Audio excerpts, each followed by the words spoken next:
कहानी का पूरा आनंद लेने के लिए कहानी के पिछले सभी भागों को ज़रूर देखें। उसका लिंक मैं आप लोगों को डिस्क्रिप्शन बॉक्स में दे दूँगी और साथ में कमेंट बॉक्स में पिन भी कर दूँगी, तो आप वहां से भी जाकर देख सकते हैं। जितने भी कमेंट इस स्टोरी पर आ रहे हैं, एक भी नेगेटिव नहीं है, जिससे ये तो पता चल रहा है कि कहानी आप लोगों को पसंद आ रही है। लेकिन इस स्टोरी पर बिल्कुल भी रिस्पॉन्स नहीं आ रहा है। आगे बहुत ही इंटरेस्टिंग ट्विस्ट और टर्न भी आएंगे, लेकिन अगर आप लोगों का साथ नहीं मिला तो कहानी को आगे बढ़ाना बहुत ही ज़्यादा मुश्किल होगा। मुझे मेंबरशिप का ऑफर भी मिल चुका है, जिससे कि आप लोगों को मेरे चैनल की कहानी सुनने के लिए मुझसे मेंबरशिप खरीद कर सुननी पड़ेगी। लेकिन मैंने ऐसा कुछ नहीं किया है, क्योंकि आप लोग मेरी स्ट्रेंथ हो और एनर्जी बूस्टर।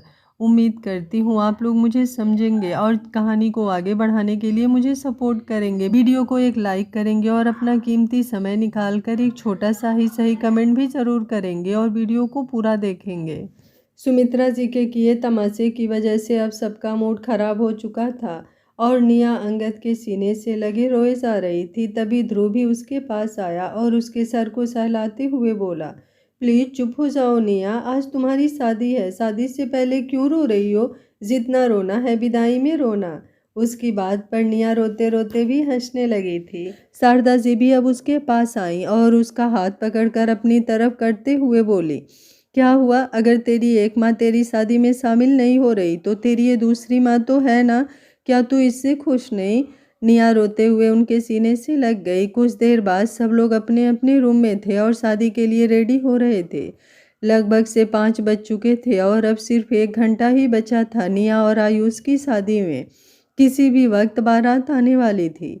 स्नेहा आईने के सामने खड़ी थी और अपने इयररिंग्स पहन रही थी। इस वक्त उसने ब्लू कलर की साड़ी पहनी हुई थी। तभी अंगद उसके पीछे आकर खड़ा हुआ। उसने भी ब्लू कलर का बिजनेस सूट पहना हुआ था। उसने जैसे ही स्नेहा को पीछे से अपनी बाहों में भरा, स्नेहा की हल्की सी आह निकल गई। अंगद उसके कंधे पर अपना चेहरा रखते हुए बोला, इतनी परेशान क्यों हो? स्नेहा अब उसकी तरफ घूमी और बोली, परेशान कैसे ना होऊं अंगद जी, घर में इतना कुछ हो रहा है। आज निया की शादी है, लेकिन फिर भी सब लोग दिल से खुश नहीं हैं। कभी कभी तो मुझे ऐसा लगता है जैसे ये सब कुछ मेरी वजह से हो रहा है। पता नहीं क्यों मुझे इन सब की जिम्मेदार मैं लगती हूँ। अंगद गुस्से से उसकी तरफ देखते हुए बोला, फालतू बकवास मत करो। स्नेहा तुरंत बोली, बकवास नहीं अंगद जी, ये सच है। इस घर में पहले भी तो सब लोग प्यार से रह रहे थे ना। आज तक कभी इस घर में इतनी ज़्यादा लड़ाई नहीं हुई, लेकिन जब से मैं आई हूँ तब से ही चाची जी थोड़ा और ज़्यादा नाराज़ रहने लगी हैं। वो मुझे पसंद नहीं करती, ये बात उनकी बातों से साफ महसूस होती है और शायद इसलिए उनका गुस्सा, उनके दिल की नफरत और ज़्यादा बढ़ गई हैं। अंगद उसका चेहरा अपने हाथों में थाम कर बोला, ऐसा कुछ नहीं है तो फालतू की बातें सोचने की ज़रूरत नहीं है। सब लोग तुमसे बहुत प्यार करते हैं और रही बात चाची जी की, तो वो अपनी नफरत अपने पास रखें। अंगद मित्तल को उनकी नफरत से घंटा फर्क नहीं पड़ता। उन्हें क्या लगता है कि वो इस तरह की हरकतें करके घर का बंटवारा करवा लेंगी? स्नेहा जल्दी से बोली, लेकिन अगर बंटवारा कर भी दे तो क्या ही दिक्कत है अंगद जी, कम से कम रिश्तों की मर्यादा तो बनी रहेगी। अगर बंटवारा हो गया तो रिश्ते भी बने रहेंगे, लेकिन अगर बंटवारा नहीं हुआ तो? अंगद उसकी बात पूरी करते हुए बोला, जो रिश्ते पहले ही खत्म हो गए, बंटवारे के बाद उनका रहना या खत्म होना कोई मायने ही नहीं रखता। स्नेहा, चाची जी आज ऐसी नहीं हुई हैं। तुम्हें लगता है कि तुम्हारे आने के बाद उनके दिल में ये नफरत, ये गुस्सा आया है, लेकिन वो शुरू से ही ऐसी थी। ये सब तो कुछ भी नहीं है। उनकी नफरत मैं तब से देखता आया हूँ जब मैं छोटा सा था, मुश्किल से 4-5 साल का। उसकी बात सुनकर स्नेहा हैरानी से उसकी तरफ देखती रह गई। भला कोई 4-5 साल के बच्चे से इतनी नफरत कैसे कर सकता है? अंगद एक गहरी सांस लेकर बोला, तुम्हें पता है बचपन में जब मेरे मार्क्स ध्रुव भाई के मार्क्स से ज़्यादा होते थे तो वो चिढ़ जाती थी। कभी कभी तो मैंने उन्हें खुद देखा है मेरी नोटबुक में जानबूझकर सब कुछ गलत करते हुए, ताकि मेरे मार्क्स ना आए, ताकि मुझे क्लास में डांट पड़े। तुम सोचो उनकी मेंटालिटी क्या होगी। जब कभी मॉम बीमार होती थी और वो चाची जी को लंच बॉक्स बनाने के लिए बोलती थी, तो चाची जी ध्रुव और निया को तो अच्छे से लंच देती थी, लेकिन मेरे लिए वो डालती थी रोटी और अचार। कैन यू इमेजिन उनके अंदर नफरत किस हद तक भरी हुई है? उसकी इस बात पर स्नेहा के होश उड़ गए। अंगद अब एक बार फिर से बोला, बात पैसों की नहीं है स्नेहा, बात है स्नेह और प्यार की, बात है ममता की। अगर चाची जी चाहती तो वो मुझे भी वो प्यार दे सकती थी जो वो अपने बच्चे को देती थी। लेकिन ये भी मेरी गलतफहमी थी कि वो अपने बच्चों को प्यार करती है। नहीं, वक्त वक्त पर मेरी ये गलतफहमी भी दूर होती रही है। तुम्हें पता है चाची जी का हमेशा से यही कहना था कि निया, पिया और ध्रुव हमेशा से बराबर के लोगों से दोस्ती करें। अगर सामने वाला हमारी तरह अमीर है तो वो हमारे दोस्त बनने के लायक है, और अगर वो गरीब है तो हमें उन लोगों की तरफ देखना भी नहीं चाहिए, बल्कि अपनी पुरानी चीज़ उन्हें दान में दे देनी चाहिए, ताकि उन्हें उनकी औकात याद रहे कि वो हमारे साथ खेलने या फिर उठने बैठने के लायक नहीं है, बल्कि हमारी फेंकी हुई चीज़ रखने के लायक है। मुझे उनकी ये बातें बहुत बुरी लगती थी, और आज भी वो बिल्कुल वैसी ही हैं। उन्हें ये नहीं दिखाई देता कि निया आयुष से कितना प्यार करती है और आयुष निया से। उन्हें दिखाई देता है आयुष का बिजनेस, और ऐसा नहीं है कि आयुष बिजनेस में कम है या फिर वो किसी भी तरह से हमसे कम है। उसके टैलेंट की अगर मैं बात करूं तो मैंने खुद देखा है कि कैसे वो बड़े से बड़े प्रोजेक्ट क्रैक कर लेता है। बस उसे थोड़े से निखार की ज़रूरत है। और कहते हैं ना कि ये सब वक्त से आता है, एक्सपीरियंस से आता है, तो आगे चलकर वो भी एक दिन बहुत नाम कमाएगा। लेकिन कम से कम उसे मौका तो दिया जाए। सिर्फ ये बोलकर कि आज वो हमारी बराबरी का नहीं है तो हम उसकी शादी निया से नहीं करवा सकते, जबकि वो दोनों एक दूसरे से प्यार करते हैं। ये तो गलत है ना। स्नेहा चुपचाप उसकी तरफ देख रही थी। उसकी आंखों में आंसू भी थे, लेकिन होठों पर मुस्कुराहट भी। अंगद उसकी तरफ देखते हुए बोला, तुम मुस्कुरा रही हो? स्नेहा अब उसके बिल्कुल करीब हुई और उसका हाथ थाम कर बोली, हाँ मैं मुस्कुरा रही हूँ, ये सोचकर कि मुझे भगवान ने कितना अच्छा लाइफ पार्टनर दिया है। आपको पता है, मैंने सोचा था कि आप बहुत खड़ूस हैं अंगद जी, अपने सामने किसी और को तो कुछ समझते ही नहीं होंगे, लेकिन आज पता चला कि आप सच में लोगों को जानना, पहचानना और समझना, तीनों चीज़ जानते हैं।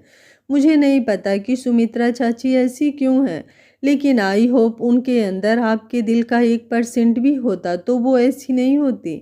ऐसे लोग दुनिया में बहुत कम होते हैं जो सबको बराबर देखते हैं, वरना आजकल तो रिश्ते नाते भी सिर्फ पैसों के रह गए हैं। अगर किसी के पास पैसा है तो वो हमारी रिश्तेदारी के लायक है, और अगर नहीं है तो नहीं। अगर किसी के पास पैसा है तो लोग उसे अपने घर के फंक्शन में बुलाते हैं, और अगर नहीं है तो कह देंगे, अरे इसे तो बुलाना हम भूल ही गए। अब मुझे ही देख लीजिए, मैं एक इंसान हूँ, लेकिन मेरे अंदर एक कमी है कि मैं ढंग से चल नहीं सकती, तो मुझे बात बात पर सुना दिया जाता है। पर क्या मेरी एक कमी के आगे मेरी सारी अच्छाइयाँ, मेरे अंदर की इंसानियत खत्म हो गई कि मैं किसी लायक नहीं? ये बोलते हुए उसकी आंखों में नमी तैर गई थी। अंगद झट से बोला, खबरदार, अगर तुमने इस तरह की कोई फालतू बात की, अगर किसी ने तुम्हारे पैर के बारे में कुछ कहा ना, तो आई स्वेयर मैं उसकी जान ले लूँगा। मेरी स्नेहा में किसी तरह की कोई कमी नहीं है, मेरी स्नेहा मेरी जान है। ये बोलते हुए उसने स्नेहा का चेहरा अब और भी ज़्यादा कसकर पकड़ लिया और उसे चूमने लगा। स्नेहा भी तुरंत उसके सीने से लग गई और बोली, आपके अलावा मुझे और किसी से फ़र्क भी नहीं पड़ता अंगद जी। पहले लोगों की छोटी छोटी बातें दिल पर लग जाती थी, लेकिन अब नहीं। अब तो बस एक कान से सुनती हूँ और दूसरे कान से निकाल देती हूँ। और आपको क्या लगता है कि मुझे सुमित्रा चाची जैसे लोगों से फ़र्क पड़ेगा? जो अपने बच्चों की खुशियाँ नहीं देख पा रही, वो मेरे बारे में क्या ही सोचेंगे? उसकी बात सुनकर अंगद ने उसे खुद से अलग किया और बोला, और तुम्हें उनकी टेंशन लेने की ज़रूरत भी नहीं है, और अपनी नकचिढ़ी दादी की भी। आई स्वेयर कभी कभी वो मेरे सामने आती हैं तो मेरा मन करता है मैं उन्हें खूब सुनाऊं। उसकी बात सुनकर स्नेहा हंसते हुए बोली, आज वो शादी में आएंगी तो कहीं आप उन्हें सुना मत देना। अंगद तुरंत बोला, अब ये तो उनके ऊपर डिपेंड करता है। अगर गलती से भी उन्होंने तुम्हें कुछ सुनाने की कोशिश की तो फिर तो उन्हें मुझसे भगवान भी नहीं बचा सकता। अदरवाइज वो बेशक से भाड़ में जाए, मुझे उनसे क्या लेना देना। स्नेहा झट से बोली, ऐसे नहीं बोलते अंगद जी।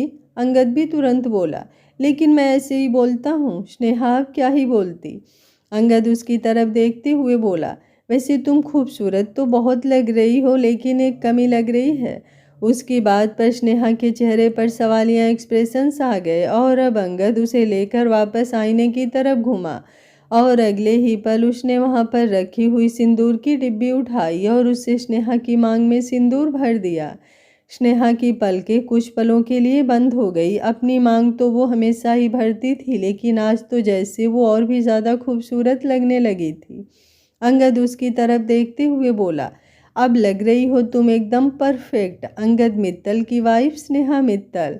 उसकी बात पर स्नेहा मुस्कुराई और बोली, लेकिन आपका क्या? आप कब तक यूं ही शर्ट में खड़े रहोगे? पैंट कब पहनोगे?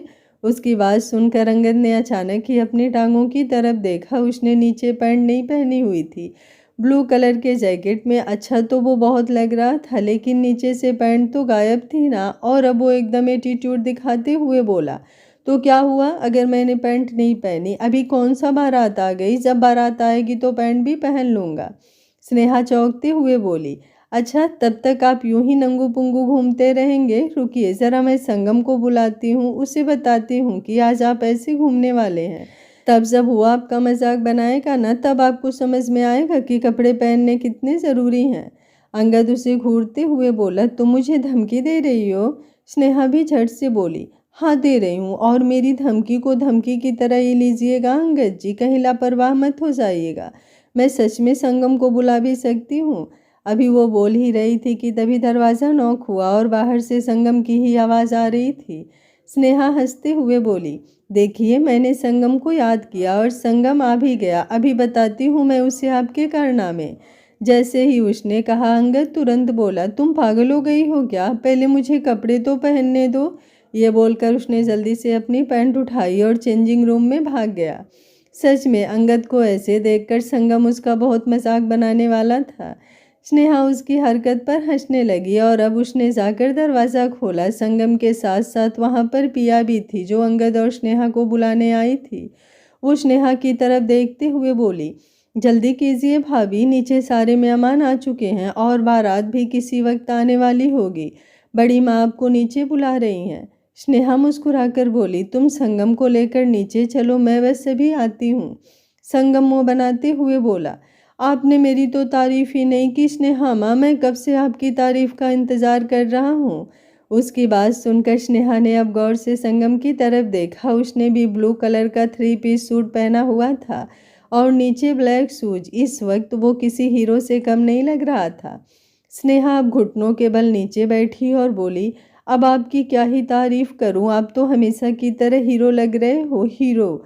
और आज तो मेरा मन कर रहा है कि आपके लिए भी लड़की मैं ढूंढ लूं, आपकी भी शादी करवा दूं। संगम मुंह बनाते हुए बोला, मुझे नहीं करनी कोई शादी। शादी के बाद जैसे आप डैड का दिमाग खाती हो, वैसे कोई मेरा दिमाग भी खाएगा।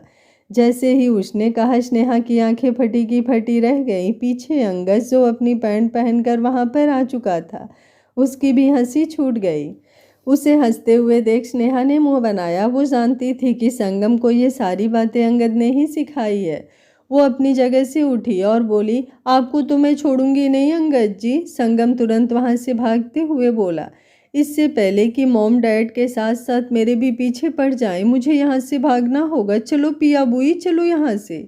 ये बोलकर वो तुरंत नीचे की तरफ चला गया। पिया स्नेहा और अंगद को देखते हुए हंस रही थी। वहीं स्नेहा अंगद के सामने खड़ी थी और उसे घूरती हुई नज़रों से देख रही थी। अंगद पीछे की तरफ होते हुए बोला, खबरदार, अगर तुम मेरे पास आई तो मैं तुम्हें बाहों में भर लूँगा।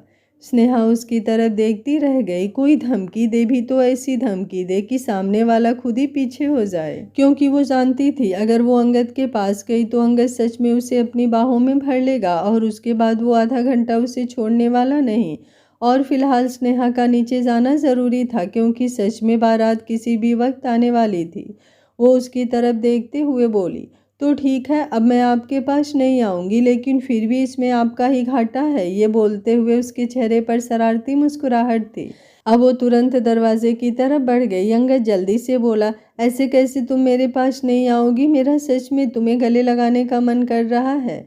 ये बोलते हुए वो जल्दी से स्नेहा के पीछे आया। स्नेहा तुरंत उसकी तरफ घूमी और बोली, खबरदार, अगर आप मेरे पास आए तो मुझे अब यहाँ नहीं रुकना, मुझे नीचे जाना है। इसलिए अगर आप मेरे साथ नीचे चलना चाहते हैं तो ठीक, वरना आप बैठे रहिए यहाँ पर, मैं तो चली। ये बोलकर वो वापस दरवाजे की तरफ घूमी, लेकिन अगले ही पल अंगद ने उसे पीछे से अपनी बाहों में भर लिया। स्नेहा ने मुंह बनाया, लेकिन उसके होठों पर मुस्कुराहट भी थी। अंगद उसके गाल से अपना गाल टच करते हुए बोला, ऐसे कैसे तुम नीचे चली जाओगी? नीचे तो तुम मेरे साथ ही जाओगी, पर उससे पहले मुझे सच में तुम्हें अपने सीने से लगाना है। ये बोलते हुए अब उसने उसकी कलाई पकड़ी और उसे अपनी तरफ घुमा लिया। स्नेहा उसके सीने पर अपना हाथ रखते हुए बोली, आजकल आप कुछ ज़्यादा ही रोमांटिक नहीं होते जा रहे हैं। अंगद उसके चेहरे पर झुका और बोला, लेकिन फिर भी मन नहीं भरता। स्नेहा हंसते हुए बोली, लेकिन अब आपको अपना मन भरना पड़ेगा, क्योंकि अगर मुझे कोई प्रॉब्लम हो गई तो भला प्यार से भी कभी कोई प्रॉब्लम हो सकती है क्या? अंगद ने उसके कंधे पर अपना सर टिकाते हुए कहा। उसकी इस बात पर स्नेहा का चेहरा शर्म से लाल हो गया था। अंगद ने अब उसे अपने सीने से लगा लिया। कुछ पल स्नेहा भी खामोश रही और अंगद भी, दोनों बस एक दूसरे की धड़कनों को महसूस कर रहे थे। और फिर स्नेहा का हाथ पकड़कर अंगद उसे नीचे लेकर आया, जहां पर बारात की गाड़ियां बाहर आ चुकी थी।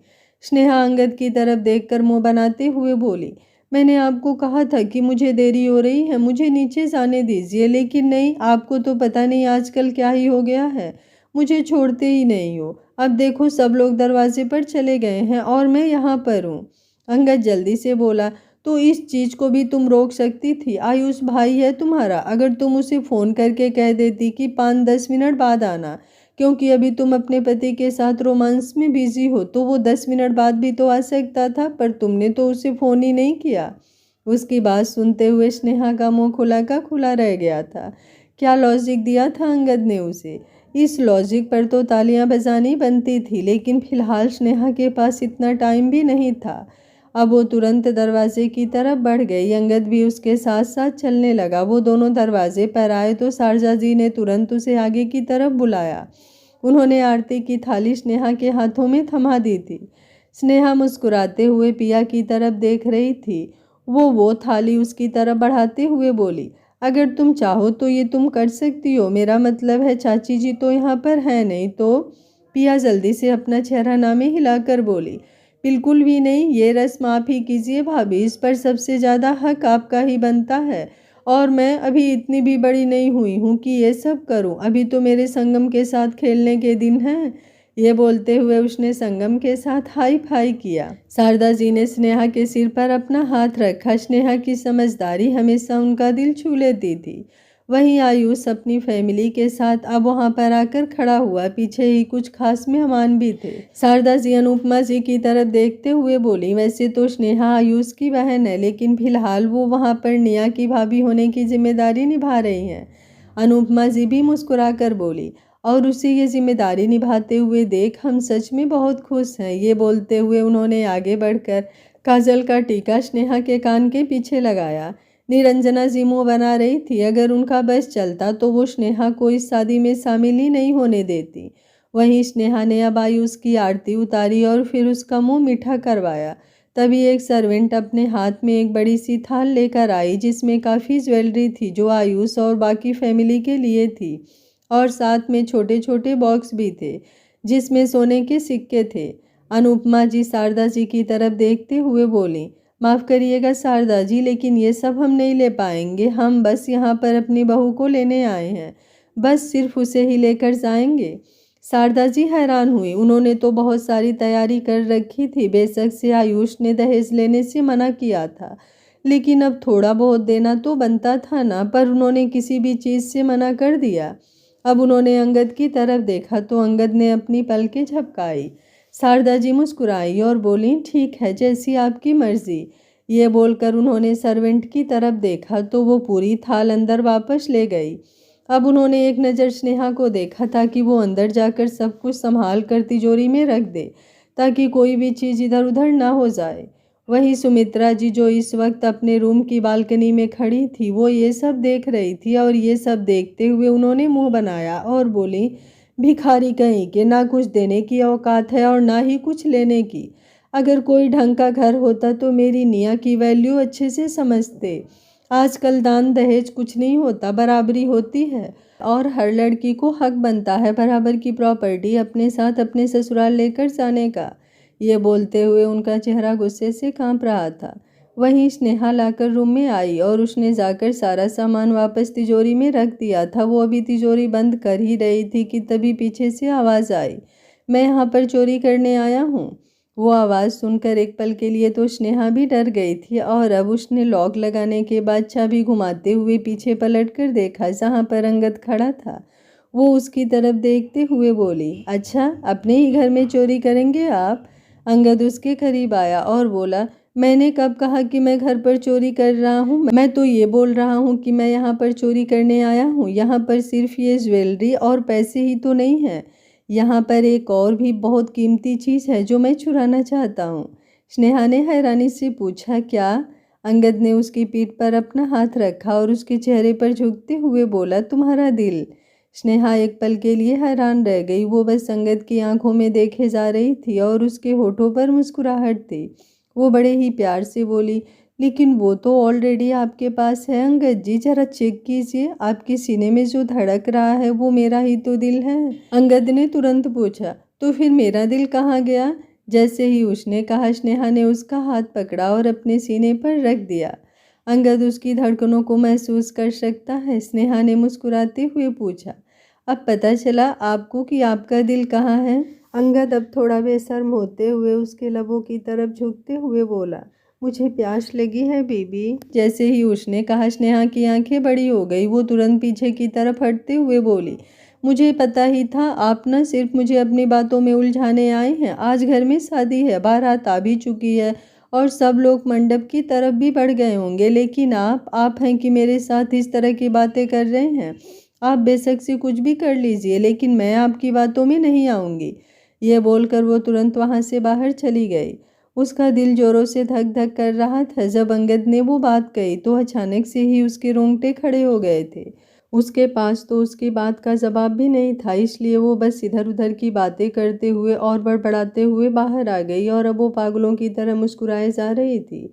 सुमित्रा जी जो इस वक्त अपने कमरे के दरवाजे पर खड़ी थी, वो उसे बाहर की तरफ जाते हुए देख रही थी। उसके चेहरे की मुस्कुराहट उन्हें अंदर तक जला रही थी। गुस्से से उनकी मुट्ठियां कसी हुई थी और अब उन्होंने जोर से दरवाज़ा बंद किया।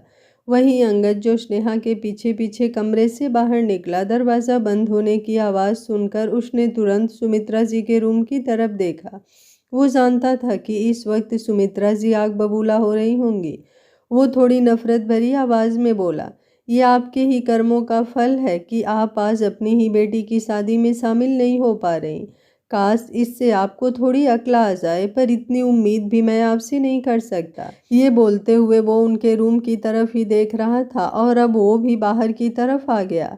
वहीं आयुष और निया दोनों शादी के मंडप में आ चुके थे। उनकी वरमाला की रस्म भी हो गई थी। जब स्नेहा ने उन दोनों के गले में वरमाला देखी तो उसने पलट कर अंगद को घूरना शुरू किया। अंगद ने तुरंत अपने कान पर अपनी उंगलियां रखी। स्नेहा मुंह बनाते हुए अपना चेहरा दूसरी तरफ घुमा लिया।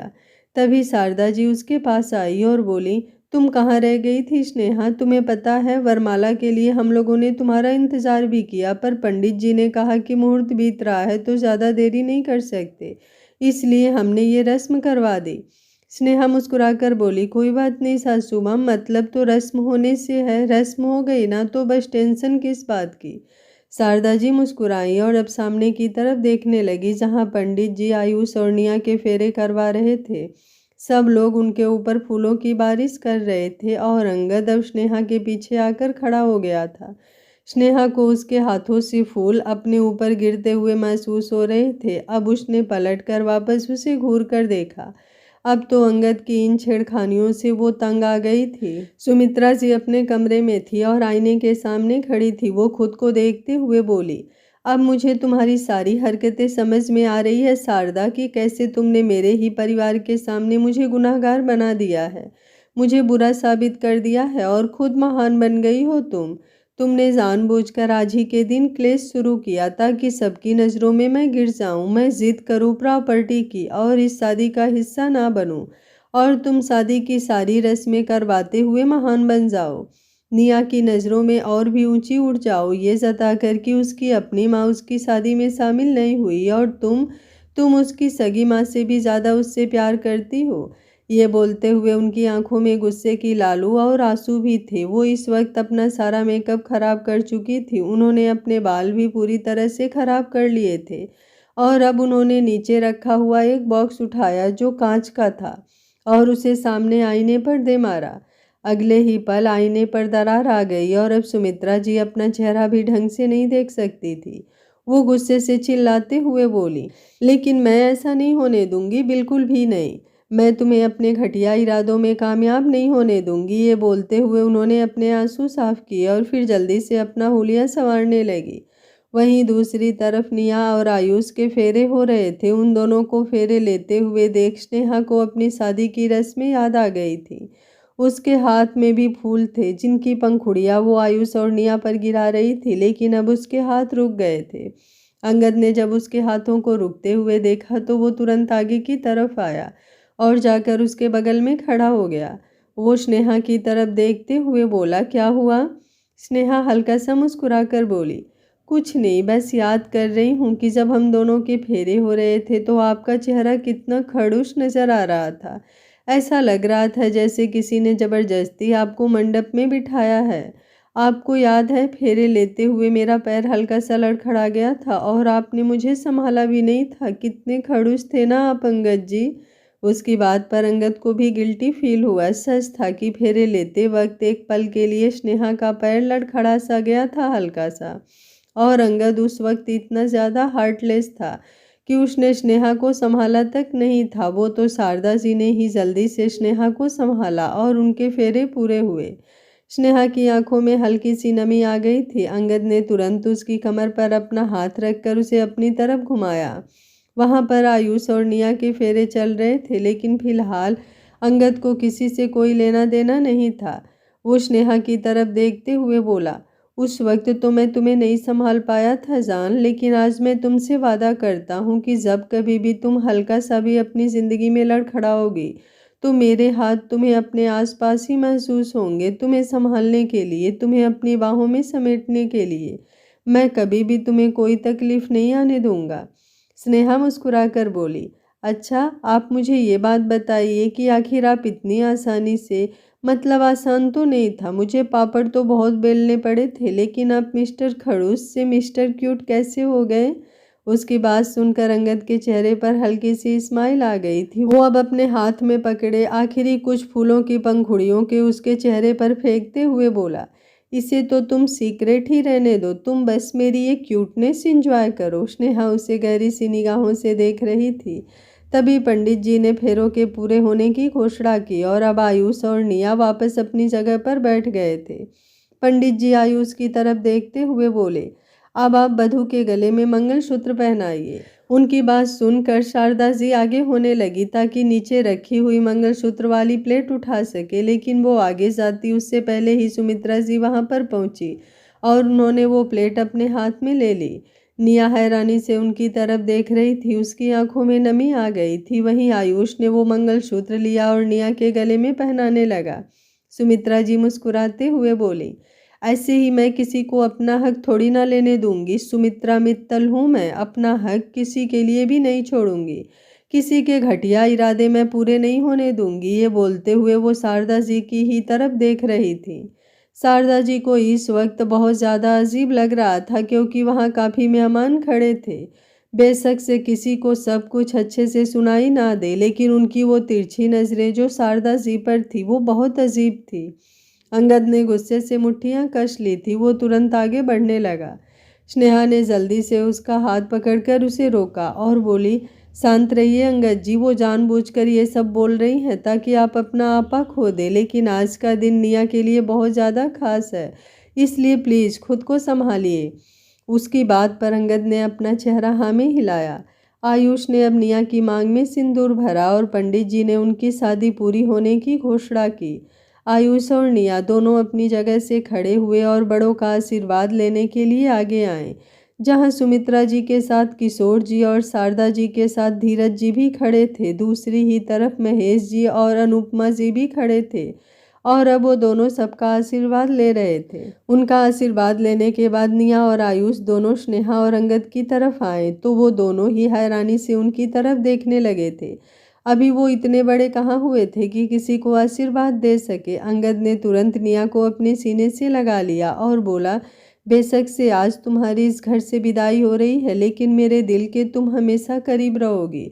और कभी भी तुम्हें अपने भाई की ज़रूरत पड़े तो एक पल भी नहीं सोचना, बस तुरंत मुझे कॉल करना।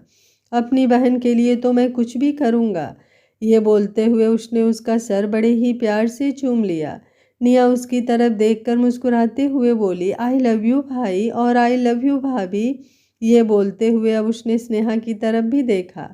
अब वो दोनों ध्रुव और आभा की तरफ बढ़ गए थे। निया उन दोनों के भी गले लगी और फिर सब लोग खाना खाने के लिए एक जगह इकट्ठा हो गए थे। खाना खाने के बाद निया की विदाई होने वाली थी। स्नेहा भी चेयर पर बैठी थी और अंगद उसे अपने हाथों से खिला रहा था। ध्रुव आभा को पैम्पर कर रहा था, लेकिन आभा को कुछ भी खाने का मन नहीं कर रहा था, इसलिए वो अपनी जगह से उठी और कोल्ड ड्रिंक लेने के लिए साइड में चली गई। खाना खाने के बाद सब लोग निया की विदाई की तैयारी कर रहे थे। व्यास फैमिली ने दहेज लेने से तो मना कर दिया था, लेकिन मित्तल फैमिली अब उन्हें तोहफे देने में कोई कमी नहीं छोड़ने वाली थी। इसलिए शारदा जी ने वो सारे तोहफे बाहर निकलवा लिए थे जो वो आज निया की विदाई में व्यास फैमिली को देने वाली थी। वहीं सब लोग अब दरवाजे की तरफ बढ़ चुके थे। निया की आंखों में आंसू आ गए थे। वो खुद ही आयुष के साथ अपनी शादी को लेकर हद से ज़्यादा एक्साइटेड थी और हमेशा कहती थी कि वो बिल्कुल भी रोएगी नहीं, लेकिन अब उसका ही रोना बार बार निकल रहा था। शारदा जी उसे अपने सीने से लगाया हुआ था। एक लड़की ने अपने हाथ में बड़ी सी थाल पकड़ी हुई थी जिसमें मुरमुरा भरा हुआ था। उसने अब वो थाल निया की तरफ बढ़ाई। निया ने रोते हुए अपना सिर हिलाया और फिर अपने हाथों में वो दाने भर कर पीछे की तरफ गिराने लगी। अनुपमा जी और आयुष के साथ बाकी सारी फैमिली भी स्नेहा के साथ साथ चल रही थी और पीछे सबकी आंखों में नमी तैर रही थी। जाते जाते निया सबसे मिली और अब आखिर में वो अंगद के सीने से लगी हुई थी। अब इस बात पर भी सुमित्रा जी का मुंह बना हुआ था, लेकिन सच तो यही था कि निया पूरी मित्तल फैमिली में सबसे ज़्यादा क्लोज अंगद के ही थी और अंगद के लिए भी वो उसके दिल का टुकड़ा थी। उसने बड़े ही प्यार से निया के सर को चूमा और फिर उसे गाड़ी में बिठाया। स्नेहा ये सब देखते हुए रो रही थी। कुछ ही पलों में आयुष के साथ निया वहाँ से विदा हो चुकी थी और अब सब लोग अपने आंसू साफ कर रहे थे। तभी शारदा जी ने अंगद की तरफ देखा जो स्नेहा को चुप करवा रहा था। उन्होंने अब नज़रों ही नज़रों में अंगद से कुछ कहा तो अंगद ने अपना सिर हिलाया और फिर स्नेहा के सर को हल्का सा सहलाते हुए बोला, एक्चुअली मुझे तुमसे एक इम्पॉर्टेंट काम है, तो तुम्हें अभी इसी वक्त मेरे साथ चलना होगा। स्नेहा हैरानी से उसकी तरफ देखने लगी। यहाँ उसे रोना आ रहा था और अंगद को पता नहीं अपने कौन से काम की पड़ी थी। वो गुस्से से मुंह बनाते हुए अंगद की तरफ देख रही थी। अंगद भी जल्दी से बोला, ऐसे क्या देख रही हो? अगर इम्पोर्टेंट काम नहीं होता तो मैं कहता ही नहीं, लेकिन सच में वो काम बहुत ज़्यादा इम्पोर्टेंट है। स्नेहा अपना नाक ऊपर की तरफ खींचते हुए बोली, लेकिन अभी मेरा कहीं पर भी जाने का मन नहीं कर रहा अंगद जी, मेरा अपने रूम में जाने का मन कर रहा है। अंगद भी अब अजीब सा मुंह बनाकर बोला, ठीक है, अगर तुम्हें अपने रूम में जाना है तो चली जाओ। उसका मुंह बनता हुआ देख स्नेहा जल्दी से बोली, ठीक है, मैं चलती हूँ आपके साथ, लेकिन हमें जाना कहाँ है? अंगद अब हल्का सा मुस्कुराया और बोला, वो तो जब तुम मेरे साथ चलोगी तभी तुम्हें पता चलेगा। ये बोलते हुए उसके चेहरे पर हल्की शरारत भरी मुस्कुराहट थी और स्नेहा ये सोचने लगी कि कहीं अंगद उसे फार्म हाउस तो लेकर नहीं जा रहा, क्योंकि आजकल अंगद के पास इसके अलावा और कोई काम नहीं था। वो जब देखो उसे फार्म हाउस लेकर निकल जाता और वहाँ उनका रोमांस शुरू हो जाता था। पर तभी अंगद ने दूर खड़े संगम को अपनी तरफ बुलाया और बोला, इधर आना। संगम जल्दी से उसके पास आया। अंगद उसे देखकर बोला, चलो तुम भी हमारे साथ चलो। स्नेहा अब और भी ज़्यादा चौंक गई। भला ऐसा कौन सा काम होगा जो अंगद उसके और संगम के बिना जा नहीं सकता? वो उन दोनों को अपने साथ लेकर जा रहा है, लेकिन फिलहाल वो क्या ही कह सकती थी। वो चुपचाप अंगद के साथ बाहर की तरफ चली गई जहां उनकी गाड़ी खड़ी थी। संगम भी उनके साथ ही था। वो भी काफ़ी एक्साइटेड नज़र आ रहा था। हालांकि शादी के बाद वो थक गया था, लेकिन फिलहाल तो अंगद उसे ना जाने कहाँ लेकर जा रहा है, ये सोचकर वो भी खुश हो रहा था। स्नेहा ने रास्ते में भी अंगद से जानने की कोशिश की कि वो लोग कहाँ जा रहे हैं, पर अंगद तो जैसे मुंह में दही जमा कर बैठा था और फिर तकरीबन 20 मिनट बाद स्नेहा का चेहरा एकदम से खिल गया। वो लोग ब्यास मेंशन के बिल्कुल करीब थे और फिर देखते ही देखते अंगद ने गाड़ी ब्यास मेंशन लगाई। अभी तक वहाँ पर बाकी सब गाड़ियाँ नहीं आई थी, मतलब वो लोग आयुष और बाकी सबसे पहले ही वहाँ पर पहुँच गए थे। स्नेहा हैरानी से अंगद की तरफ देखते हुए बोली, आपका वो इम्पोर्टेंट काम ये था? अंगद हल्का सा मुस्कुराया और बोला, तुमने एक बहू की सारी जिम्मेदारियां तो बहुत अच्छे से निभाई है स्नेहा, अब बारी एक बहन और एक बेटी होने की खुशी सेलिब्रेट करने की है। अपनी भाभी और अपने भाई का वेलकम करने की तैयारी करो और हाँ, ज़्यादा भाग दौड़ नहीं चलेगी। तुम ऑलरेडी बहुत ज़्यादा थकी हुई हो, इसलिए जो भी करना संभाल कर करना। जैसे ही उसने कहा स्नेहा तुरंत उसके सीने से लग गई और मुस्कुराते हुए बोली, thank you so much Angad ji. आपको पता है मैं ये मोमेंट पूरी ज़िंदगी मिस करने वाली थी, लेकिन अब आपकी वजह से मुझसे कुछ भी मिस नहीं होगा। कभी कभी तो आप बहुत खड़ूस बन जाते हैं, लेकिन कभी कभी आप इतने प्यारे बन जाते हैं कि मुझे यकीन ही नहीं होता आप वो एनाकोंडा अंगद मित्तल हैं। I love you so much. ये बोलकर उसने अंगद के गाल को चूम लिया। अंगद की आंखें बड़ी हो गई थी। संगम भी अपनी बड़ी बड़ी आंखों से उनकी तरफ देख रहा था और अब स्नेहा खुशी के मारे बाकी सब कुछ भूल कर तुरंत गाड़ी से नीचे उतरी और अंदर की तरफ बढ़ गई। लेकिन तभी अचानक से उसके कदम रुक गए। उसे एहसास हुआ कि उसने कितना बड़ा ब्लंडर कर दिया। एक तो अंगद के सामने ही उसे एनाकोंडा बोल दिया और दूसरा संगम के सामने अंगद को आई लव यू भी बोल आई और साथ ही साथ उसे किस भी कर लिया। अब उसने अपना लोअर लिप हल्का सा अंदर की तरफ दबा लिया था और पलटकर अंगद की तरफ देख रही थी। अंगद जो अभी भी गाड़ी में था, उसकी नज़रें भी स्नेहा पर ही थी और उसकी वो गहरी नजरें खुद पर महसूस करते हुए स्नेहा के रोंगटे खड़े हो रहे थे। अंगद अब गाड़ी से बाहर निकला। उसके साथ साथ संगम भी गाड़ी से बाहर आ चुका था। वो अब स्नेहा के पास आया और बोला, डोंट वरी स्नेहा माँ, इतनी टेंशन लेने की ज़रूरत नहीं है। अब बोल दिया तो बोल दिया, डैड कौन सा आपको सच में एनाकोंडा की तरह खा जाएंगे? मैं हूं ना आपके साथ, सो आप रिलैक्स कीजिए। उसकी बात सुनकर स्नेहा हैरानी से उसकी तरफ देख रही थी। वैसे तो अंगद उसे कुछ कहे ना कहे, लेकिन उसकी ये बातें सुनकर तो पक्का उसके अंदर गुस्से का भूचाल आ रहा होगा। तभी 2-3 लड़कियां स्नेहा के पास आईं और बोली, स्नेहा दी आप आ गई। आपको पता है हम आपका इंतजार कर रहे थे। वहाँ अपने ससुराल में तो आपने सब कुछ अच्छे से किया, लेकिन यहाँ हमें टेंशन हो रही थी कि हम अकेले आयुष भाई और भाभी के वेलकम के लिए सारी प्रिपरेशन अकेले कैसे करेंगे। लेकिन अब आप आ गई हैं ना, तो अब कोई प्रॉब्लम नहीं होगी।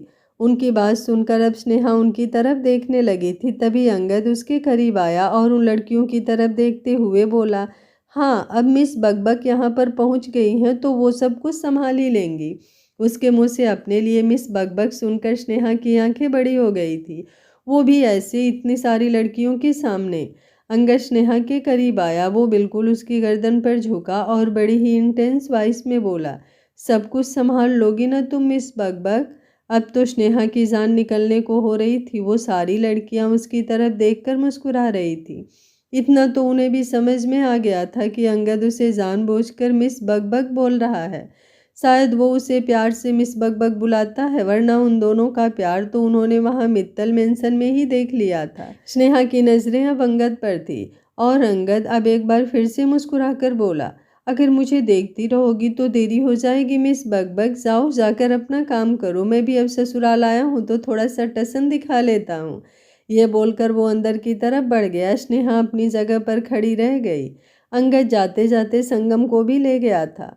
वो लड़कियां अब स्नेहा को देखकर एक बार फिर से मुस्कुरा रही थी। उनमें से एक स्नेहा को देखते हुए बोली, कितनी लकी हैं आप स्नेहा दी, जो आपको जीजू इतना प्यार करते हैं। सच में आप दोनों एक दूसरे के साथ बहुत क्यूट लगते हो। स्नेहा का चेहरा शर्म से लाल हो रहा था। वहीं दूसरी लड़की भी तुरंत बोली, और नहीं तो क्या, कितनी बार देखा मैंने शादी में कि जीजू बार बार आपके पास आ रहे थे। कभी आपको जूस पिला रहे थे तो कभी फ्रूट खिला रहे थे, और जब भी आप कुछ अनहेल्दी खा रही थी तो वो तुरंत आपको आकर रोक भी रहे थे। सच में आप बहुत ज़्यादा किस्मत वाली हैं, पति मिले तो आपके अंगद जी जैसा। जैसे ही उसने कहा, स्नेहा का दिल जोरों से धड़क उठा। उसकी नज़रें दरवाजे की तरफ थी जहां अंगद संगम से कुछ बात कर रहा था। उसका नाक खींच रहा था और फिर संगम तुरंत किसी बंदर की तरह कूदते हुए उसके ऊपर चढ़ गया और अंगद ने भी उसे अपनी बाहों में भर लिया था। पहले जब वो उन दोनों को ऐसे देखती थी तो वो यही सोचती थी कि कभी तो वो दिन आएगा जब अंगद उसे भी ऐसे ही प्यार करेगा, और आज फाइनली वो दिन आ गया था। अंगद, स्नेहा और संगम तीनों एक परफेक्ट फैमिली थे और अब उनकी फैमिली में एक मेंबर और जुड़ने वाला था। उसने एक बार फिर से अपना हाथ अपने पेट पर रख लिया था, तभी पीछे से गाड़ी का हॉर्न बजा तो वो एकदम से होश में आई। आयुष की बारात की गाड़ियां ब्यास मेंशन पहुंचने लगी थी। वो उन लड़कियों की तरफ देखते हुए बोली, चलो चलो जल्दी अंदर चलो, मुझे बातों में मत उलझाओ, अभी बहुत सारा काम पड़ा है। ये बोलकर वो जल्दी से अंदर की तरफ पहुंच गई थी। उसने पीछे पीछे वो लड़कियां भी अंदर आ गई और उन्होंने गृह प्रवेश की तैयारी करनी शुरू कर दी। हर जगह नीचे जमीन पर फूल ही फूल बिछा दिए गए थे। दरवाजे पर तेल गिराने के लिए एक कटोरी में तेल मंगवा लिया गया था। आरती की थाल स्नेहा ने अपने हाथों से तैयार की और एक सर्वेंट ने चावलों से भरा कलश और आलते से भरी हुई प्लेट रेडी कर दी। अंगद वहीं सामने सोफे पर बैठा था। उसने संगम के साथ मोबाइल पर गेम खेलना शुरू कर दिया था। जैसे ही सारी गाड़ियां ब्यास मेंशन में इकट्ठी हुई, सब लोग दरवाजे पर आ गए। अंगद अभी भी सोफे पर बैठा था। स्नेहा जो मंदिर से बाहर निकली, उसके हाथ में आरती की थाल थी। उसने दरवाजे की तरफ बढ़ते हुए पलटकर पीछे अंगद की तरफ देखा। वो चाहती थी कि अंगद भी दरवाजे पर आए, लेकिन कहीं ना कहीं वो ये भी जानती थी कि शायद ऐसा पॉसिबल नहीं होगा। अंगद वहां पर आता हुआ कुछ ज़्यादा अच्छा भी नहीं लगेगा, लेकिन आएगा तो भी अच्छा लगेगा। वो खुद कंफ्यूज थी। उसने अंगद की तरफ देखा तो अंगद की नज़रें भी उसी वक्त उस पर आई। स्नेहा ने इशारों ही इशारों में उसे दरवाजे की तरफ आने के लिए कहा तो अंगद ने हल्का सा मुस्कुरा कर अपना चेहरा नामे हिला दिया। स्नेहा ने दोबारा उससे कुछ नहीं कहा, वो बस चुपचाप दरवाजे की तरफ आई। उसके आने पर सभी लड़कियां साइड हट गई थी और स्नेहा बिल्कुल आगे खड़ी थी। इस वक्त उसका दिल जोरों से धक धक कर रहा था। आयुष और निया भी दरवाजे पर आए। उनके पीछे पीछे ही अनुपमा जी, निरंजना जी और महेश जी थे और फिर बाकी सब रिश्तेदार। जैसे ही निरंजना जी ने स्नेहा की तरफ देखा, वो मुंह बनाते हुए बोली, तुम यहाँ क्या कर रही हो? तुम्हें तो अपने ससुराल में होना चाहिए था। आखिर अब तुम वहाँ की जिम्मेदार बहू जो हो, यहाँ की जिम्मेदारी पूरी करने की तुम्हें क्या ही ज़रूरत है? उनकी बात सुनकर स्नेहा के चेहरे की मुस्कुराहट एक पल के लिए गायब हो गई थी। वहाँ सब लोग थे। जब वो ब्यास मेंशन में थी तब भी निरंजना जी उसे हमेशा सुनाती ही रहती थी, लेकिन तब वहाँ पर परिवार के अलावा और कोई नहीं होता था। लेकिन आज बहुत सारे रिश्तेदार थे। अनुपमा जी और महेश जी दोनों का खून खौल उठा था। वो भी स्नेहा की इस तरह की बेइज्जती बिल्कुल बर्दाश्त नहीं कर सकते थे। लेकिन वहाँ सब परिवार वाले थे और फिर बाद में ये इल्ज़ाम लगता कि माँ की इज्जत नहीं करते, ये सोचकर वो दोनों चुप थे। लेकिन तभी अंगद पीछे से स्नेहा के करीब आकर खड़ा हुआ और उसके कंधे पर अपना हाथ रखकर बोला, मेरी वाइफ स्नेहा अंगद मित्तल पूरी तरह से परफेक्ट है दादी माँ। अगर वो ससुराल की जिम्मेदारियां निभाना जानती है तो उसे पता है कि उसे अपने मायके में भी अपनी जिम्मेदारियां निभानी है। वो कुछ भी भूलती नहीं है। लेकिन शायद आप भूल रही हैं कि अपने बच्चों से बात कैसे करते हैं। यहाँ बेशक से बाकी सब लोग आपकी बात सुनकर चुप रह जाएं, लेकिन ये अंगद मित्तल नहीं रहेगा, इसलिए थोड़ा सोच समझ कर बोलिएगा। अगर इज्जत देंगी तो वापस भी मिलेगी, नहीं तो यहाँ खड़े ज़्यादातर लोग बहुत अच्छी तरह से जानते होंगे अंगद मित्तल कौन है, क्या है और कैसा है। ये बोलते हुए उसकी आवाज़ बहुत ज़्यादा सर्द थी। स्नेहा की आंखों में लगभग से आंसू आ गए थे। निरंजना जी ने भी गुस्से से मुंह बनाया हुआ था। अब वो और कुछ बोलकर अपनी बेइज्जती नहीं करवाना चाहती थी, इसलिए किसी खिसियानी बिल्ली की तरह साइड में हो गई थी।